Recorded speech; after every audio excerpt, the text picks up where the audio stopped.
Oh hey guys, I like making statements that people can agree with. For example, our 34th president is the best president, pineapple actually does belong on pizza, Costco is the best supermarket ever, the minimum wage should actually be 3 cents in a jar of mayonnaise, and the newer Mario sports games suck.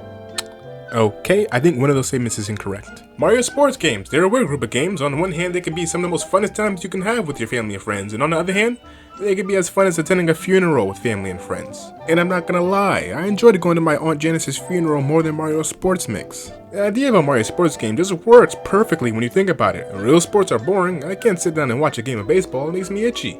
But put a fat plumber in it and I'll be a #1 fan. When making a Mario sports game, it seems simple. Take the realistic concept of a sport, say tennis, baseball, golf, and ramp it up a couple notches with Mario cast and crew. Include some power-ups, multiplayer, and voila!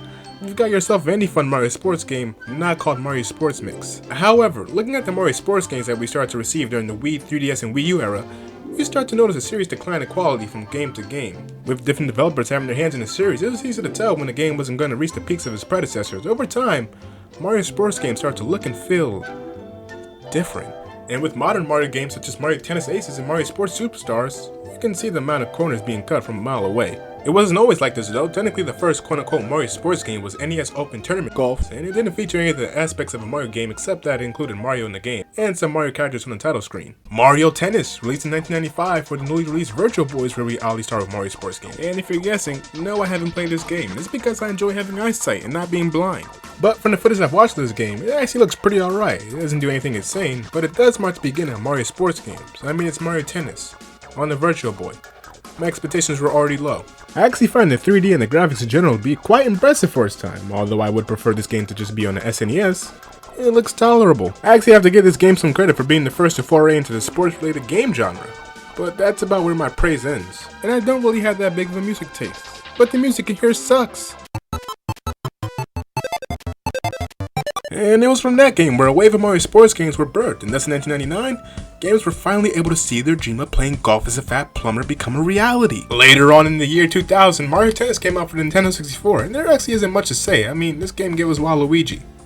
Yeah, case closed. And gamers also got a taste of playing golf on the bus with the release of Mario Golf on the Game Boy Color, and these games were just incredible. The guys over at Camelot really knew how to bring the zaniness of the Mario series and properly place it in a golf game. This is probably due to them already having their feet wet with making a little known game called Everybody's Golf on the PS1. And as for Mario Golf on the Game Boy, there's an RPG element added to the game, and although there aren't Mario characters littered throughout the entire game, it's still a really enjoyable time, and the single player mode makes up for the Game Boy's lack of multiplayer. And after the release of Mario Tennis on the N64 came what I consider some of the best and most polished Mario sports games: Mario Golf Toadstool Tour, Mario Golf Advance Tour, Mario Tennis Powers Tour, Mario Power Tennis, Mario Superstar Baseball, and one of my favorite games of all time, Super Mario Strikers. The developer for these games, Camelot, Next Level Games, and Namco, all pretty much knocked it out of the park, and Super Mario Strikers gave me my first heart attack at the age of 8, and Mario Golf Toadstool Tour did something I didn't think was possible. It made me care about golf. I actually might be a bit biased here when I say this, but I think the GameCube era of Mario sports games is actually its peak. In general, I've always thought that the GameCube was Nintendo's most oddest and weirdest time when it came to game development. I'm not sure how to describe it, but every game during this time just felt really zany and weird and trippy. Games released during this time were breaking old conventions, from titles like Kirby Air Ride to Star Fox Adventures and Luigi's Mansion. Nintendo during the GameCube era was basically me in college, experimenting and occasionally failing. This created peaks volumes for Mario sports games at the time. To this day, in my opinion, there hasn't been any Mario sports game that could top the ones from the GameCube era, and in fact, each GameCube Mario sports game is the best in the series. In my opinion, there hasn't been a game that's been able to top Mario Power Tennis, and although Tennis Aces has come close, Power Tennis just offers more in terms of replayability and variety. The same could be said about Toadstool Tour. I mean, I love that game so much, I'd have my wedding themed after that game. It just amazes me, but it's kinda surprising that, despite how well the Mario Striker series is received both commercially and critically, we haven't received a follow-up game in more than a decade. I don't know, but it seems like the follow-up games for most of these sport games fail to capture the charm and fun of their predecessors. It's sort of like if I had a child and he wasn't funny, handsome, or wealthy. They're basically a failure. Well, if you think about it, there's technically a lot of reasons as to why the Mario sports games suck right now. I think one of the main reasons is that Nintendo isn't as daring as it used to be when it comes to reinventing games such as this one. They take a much safer and mainstream approach, and they're kinda lacking when it comes to the weirdness of their games like before. I mean, comparing Mario Party 4 to Super Mario Party, and you can kinda see where I'm coming from. Modern Mario sports games feel as if they're playing a bit safer so that they can appeal to as much people as possible. I'm thinking Nintendo saying to themselves, let's tone down the zaniness and wacky nature of these games so we can reach a much more broader audience. And you know, if that's true, then that's kind of stupid! It was with the Wii, 3DS, and Wii U era where the games really began to steep low in quality, and for games on the Wii, it was understandable. The Wii was less about making the best game possible and more about... I also think Mario sports games began to die out because of... Mario and Sonic at the Olympic Games! I felt that for a while. Nintendo didn't want to oversaturate the market with too many Mario sports games, and if my theory holds true, then damn it do I need a master's degree in video games. The Mario and Sonic games just lacked the consistency it needed to be really fun titles. I don't know, but the sports in the game don't really feel fleshed out. Like, yeah, this is tennis, but I don't really feel like Serena Williams. I'd rather have a full-fledged title dedicated to one sport than, 30 different sports put into one package. That doesn't really feel fun. To be fair, I think over time the games became better, and they're pretty okay to play now, but it took over 10 years for us to get this way. I think the Wii U era of Mario sports games might be the least impressive batch of Mario sports games, and in my honest opinion, this is when the Mario spin-offs in general started facing a sharp decline. Instead of innovating new gameplay, we kinda got the same thing over and over again. I mean, when you think about it, which makes sense, because that's what Madden and 2K games are doing, right? Just to take a step back a bit, I think the quality of the games began to decline right after the release of Mario Strikers Charge and Mario Super Sluggers, which released in 2007 and 2008 respectively, which in my opinion is the last Mario spin-off to really have that old wacky Nintendo flair to it. Although the gameplay in Super Sluggers wasn't the best, I mean, does this look fun to you?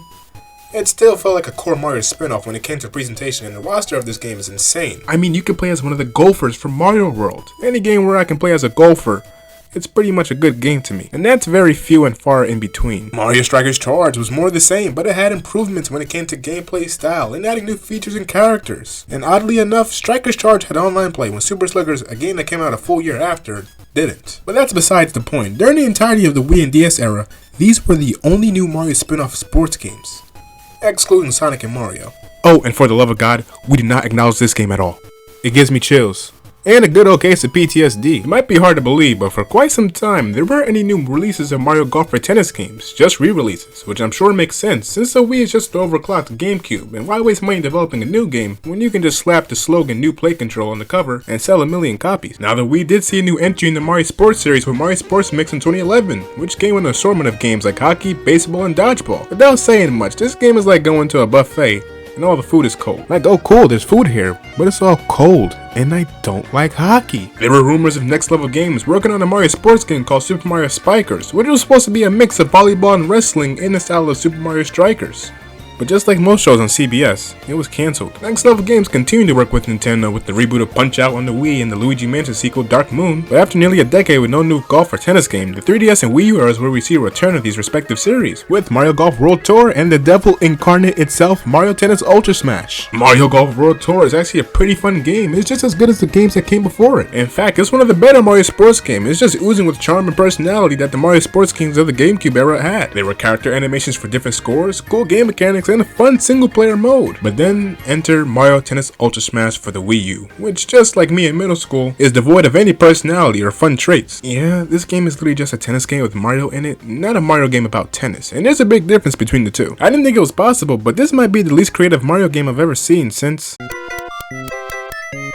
I mean, just look at this roster. Whoever made this should be sentenced to 5 years of community service and 2 years in prison. To keep it nice and short, Ultra Smash failed and lacked in a bunch of different ways. There was a lack of power-ups, a boring single-player multiplayer experience, and just overall failed as a game in general. Also, there was only one location for the entire game, which, come on guys, don't you get it? It's supposed to be realistic. In real life, there's only one location for tennis. But I mean, when Wii Tennis is a better tennis game than Ultra Smash, then hey, I think we have a problem on our hands. Well, with the bad taste of Ultra Smash in your mouth, why not make it even worse with the release of Mario Sports Superstars, released in 2017 for the 3DS? This game is just Nintendo at its worst, which, just like my dad, is devoid of any redeeming qualities. I mean, when you think of corporate sellout video game, this is basically what I think about. This feels like a bunch of people in suits made this game, rather than, creative people. Mario Tennis Aces. Now we're at the current age of Mario sports games, and this is where we're kinda at a midpoint with the sports games. Tennis Aces is much better than Ultra Smash, and it has a pretty fine online mode, a decent single player, and the music is pretty alright. But the game just had so much potential to be even better. I mean, we all have those games where we played, beat once, and never really touch again, and now it just sits underneath our bed collecting dust. That's basically what Tennis Aces is. It wasn't the best experience ever, and it's pretty frustrating to see, especially when Mario Tennis Power Tour was able to do things much better more than a decade ago on lesser hardware, but it's pretty much a step in the right direction. And hey, it seems like Kemla is back on their game as Nintendo's working them to the bone on Mario Golf Super Rush, which seems to be a pretty good showcase of the games to come. Speaking of things to come, I'm still waiting for my direct deposit to hit from my job. Oh wait, I think I have it.